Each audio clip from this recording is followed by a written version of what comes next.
I waited 37 years to open that door. I buried my wife on a gray Tuesday, hands still smelling of damp soil, and by nightfall I was standing in front of the one place she never let me enter. The lock was old, the air behind it felt older. And somewhere in the house, my son was watching me, too quietly. For most of my life, I believed love meant respecting boundaries you didn't understand. My wife, Miriam, taught me that without ever saying the words. We met young, built a modest life, raised a child, and learned how to move around each other's silences. The storage room was one of them. A narrow door at the end of the basement hall. Always locked, always clean around the edges, like it was cared for more than the rest of the house. Family things, she'd say if I asked. Not angry, not defensive, just final. I never pushed. That was our marriage. Trust without interrogation. Loyalty without receipts. The day after the funeral, the house felt wrong, too quiet, like it was holding its breath. I moved through the rooms, touching things she'd touched last. Her mug by the sink. The scarf on the chair. The smell of her soap still clinging to the bathroom air. Grief came in waves, but beneath it was something else, an itch I couldn't name. The storage door sat at the end of the hall like it always had. Same faded paint, same small scratch near the handle. But now the lock was different. Not newer, looser, as if it had been opened recently. I told myself it meant nothing. People see patterns when they're broken. I went back upstairs. My son, Daniel, was at the table, staring at his phone without scrolling. He's 35 now, taller than me, quieter than he used to be. He looked up too quickly when I entered. "You okay, Dad?" he asked. I nodded. "Just tired." He studied my face like he was looking for something specific. Then he smiled, too carefully, and went back to his phone. Daniel had always been close to his mother. Not in a childish way, but in a shared understanding kind of way. They talked in glances, finished each other's sentences. When he was a teenager, I used to joke that I was the third wheel in my own house. Miriam would laugh. Daniel wouldn't. After breakfast, he offered to help me sort things out. His words, he gestured vaguely around the house, like the walls themselves needed organizing. Later, I said, "I need some time." He hesitated, just a beat too long. "Sure, take all the time you need." When he left for work, the house exhaled.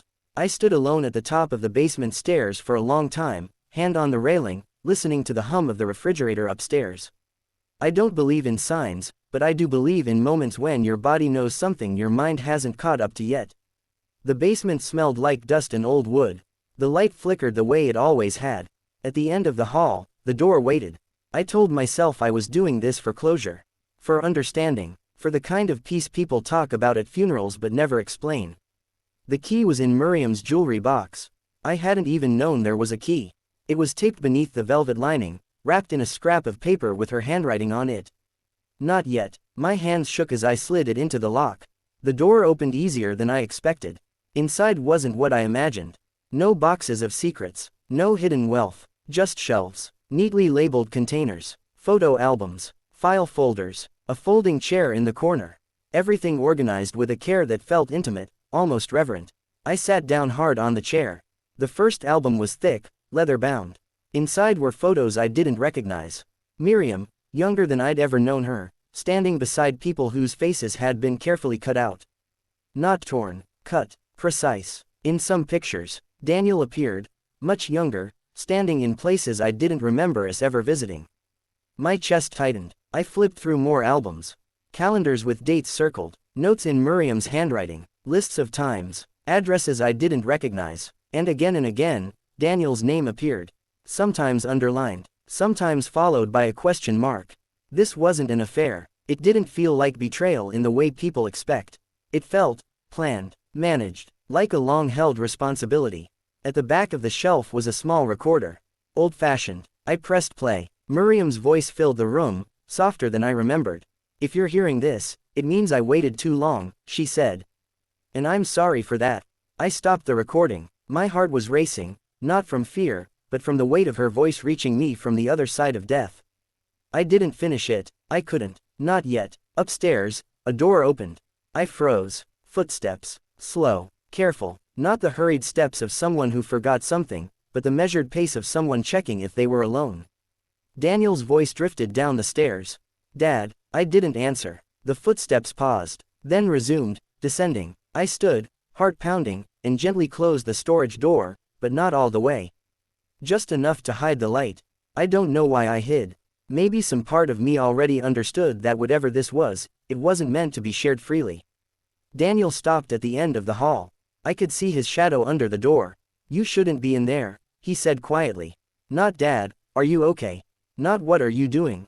Just that. My mouth went dry. How did you know? I asked. There was a long silence. Too long. Then he sighed, a sound heavy with something like relief. Mom didn't want it this way, he said. She wanted to tell you herself.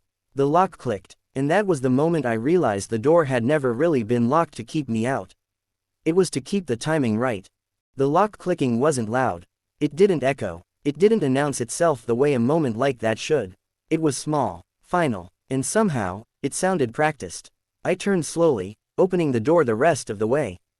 Daniel stood there, one hand still on the knob, his face caught between guilt and something steadier, acceptance, maybe.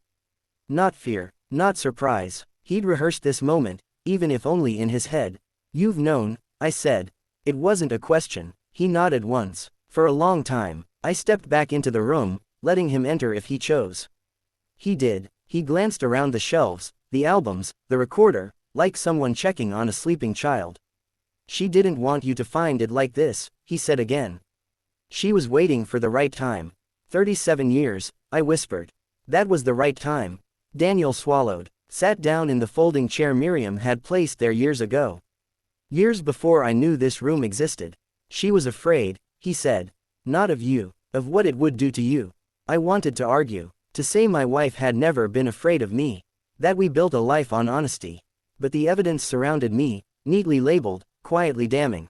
I picked up the recorder again. My thumb hovered over the button. You've heard these, I said. Yes, all of them. He hesitated. Just a flicker. Most. That flicker mattered more than any confession. I pressed play. Miriam's voice filled the room, steady but tired. If you're listening to this, it means you've opened the door. I hoped I would be there when you did. I wanted to explain it with my hands in yours, not like this. But life doesn't always wait for courage. I closed my eyes. I didn't lie to you because I didn't love you, she continued. I lied because loving you made the truth too heavy. Some truths don't destroy marriages. They destroy people. I felt Daniel watching me. I kept records because memory can be cruel. I needed proof for myself. For Daniel. For when the questions came. The recording clicked off. What questions? I asked. Daniel stood, walked to the shelf, and pulled out a thin folder. He handed it to me like something fragile.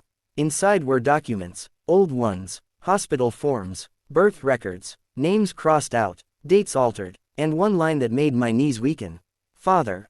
Unknown. That's not possible, I said. I was there. Daniel's voice was calm, too calm. You were there for me. You just weren't there at the beginning. I looked up at him.